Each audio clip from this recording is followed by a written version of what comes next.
पुन्हा तोच तोच विचार डोक्यात येतोय म्हणून चिंताग्रस्त झालायस? आता शांत चित्ताने ऐक आणि आज या चिंतेतून मुक्त हो. तुला ठाऊक आहे का, विचार हा तू करतोस. त्यामुळे तू विचारांचा गुलाम नाहीस, तर विचार तुझे गुलाम असले पाहिजे. आता ते कसं होईल?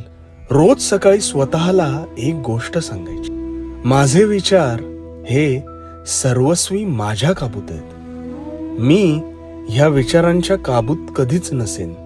हे न चुकता स्वतःला निरंतर सांगत राहिलास तर तुझे अंतर्मन त्यावर विश्वास संपादन करेल आणि हळूहळू तू ह्या विचारांच्या पिंजऱ्यातून मुक्त होशील. नेहमी लक्षात ठेव, कुठल्या विचाराला किती महत्व द्यायचे हे सर्वस्वी तुझ्या हातात आहे. त्यामुळे हा मनाचा व्यायाम कर आणि समाधान प्राप्त कर. आणि हो, भिवू नकोस, मी तुझ्या पाठीशी आहे.